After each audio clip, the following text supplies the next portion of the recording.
మిత్రులారా, కామ్రేడ్స్, 50 వసంతాలు పూర్తి చేసుకున్న అరుణోదయ సాంస్కృతిక సమాఖ్యకు విప్లవ రచయితల సంఘం తరపున సాంస్కృతిక ఉద్యమాభివందనాలు తెలియజేస్తున్నాను. 50 వసంతాలు పూర్తయ్యాయి అన్నప్పుడు వసంతాలతో పాటు శిశిరాలు కూడా ఉంటాయి, కష్టాలు కూడా ఉంటాయి. ఒక సాంస్కృతిక ఉద్యమాన్ని, ముఖ్యంగా ప్రత్యామ్నాయ సంస్కృతిని ప్రచారం చేయడం సమాజంలో ఎదురీత వంటిది. నిజానికి ఈ సంస్కృతి ప్రజల నుంచి మొదలైన సంస్కృతే. ఒక సమిష్టి నుంచి మనుషులు సమిష్టిగా ఆదిమ జీవులుగా బతికేటప్పుడు పుట్టిన సంస్కృతి. ఆ తర్వాత పాలకుల వశమైనప్పుడు, వర్గాలు ఏర్పడినప్పుడు ప్రజల సంస్కృతి వేరైపోయింది. సంస్కృతి నుంచి మనుషులు పరాయి వాళ్ళు అయిపోయారు. తమ చేతికి, అంటే ప్రజల సంస్కృతి అంటే అర్థం మనిషిని మళ్ళీ మనిషి చేతికి ఇవ్వడం. మనిషిని మళ్ళీ మనిషి చేతికి ఇవ్వడానికి ఈ సాంస్కృతికోద్యమం 50 ఏళ్లుగా పనిచేస్తూ ఉంది. రాజుల సంస్కృతి ప్రజలది అంటే చెల్లదులే, రాళ్లకు పువ్వుల పరిమళం ఎప్పుడు అంటదులే అన్నాడు చరమండరాజు. రాజుల సంస్కృతి అంటే ఇప్పుడు పాలక వర్గాల సంస్కృతి. చాలా విచిత్రంగా ఇప్పుడు ఒకేసారి ఈ హైదరాబాద్ నగరంలోనే అందాల పోటీలు ఒకవైపు జరుగుతున్నాయి, ఇంకొక వైపు సనాతన సంస్కృతి, సనాతన ధర్మం అంటూ విర్రవీగే వాళ్ళు కూడా ఉన్నారు ఇంకో పక్క. ఆ రెండిటికి వైరుధ్యం లేకపోవడం మనం అందరం గమనించాల్సిన విషయం. ఈ సనాతన సంస్కృతిని వ్యతిరేకించే వాళ్ళే అందాల పోటీలను కూడా వ్యతిరేకిస్తున్నారు. అందాల పోటీలు ఎట్లా కండక్ట్ చేస్తారు మీరు? ఇది మీ సంస్కృతిలో భాగమా అని కూడా మనమే అడగాల్సి వస్తుంది.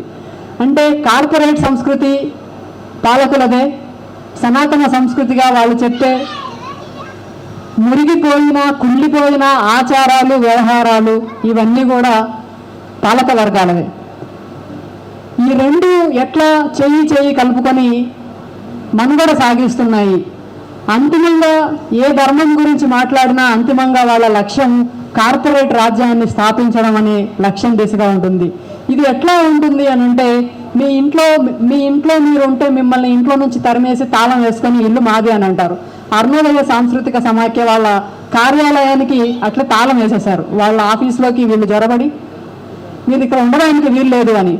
ఈరోజు ఆదివాసీ ప్రాంతాల్లోకి వెళ్ళిపోయి మీరు ఇక్కడ ఉండడానికి వీలు లేదు, ఈ అడవులు ఈ భూములన్నీ కార్పొరేట్లకు అప్పగించాల్సిందే అని ఒక అంతర్యుద్ధం మొదలుపెట్టారు.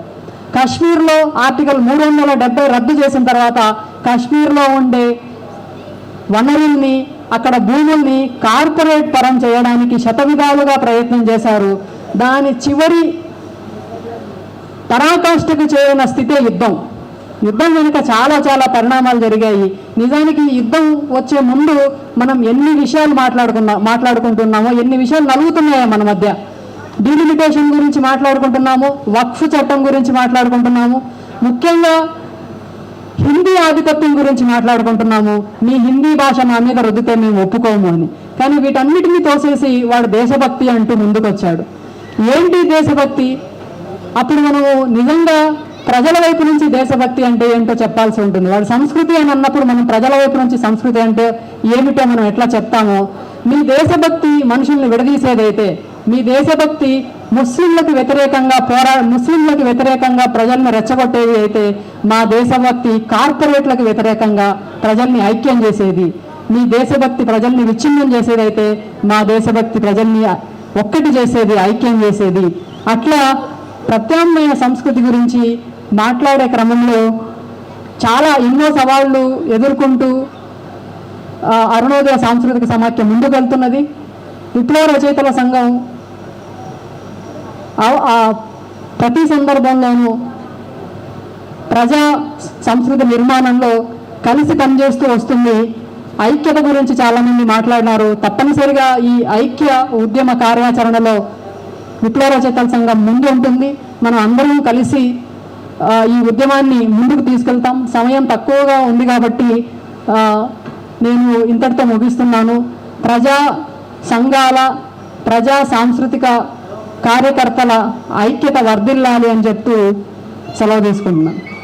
విదేశాల్లో ఉన్నత విద్యను చదువుకోవాలని అనుకుంటున్నారా? అయితే వెంటనే ఫ్లైగ్రాడ్ ఓవర్సీస్ ఎడ్యుకేషన్ కన్సల్టెన్సీని సంప్రదించండి. మీ విదేశీ కలలను సాకారం చేసుకోండి. ఫ్లైగ్రాడ్.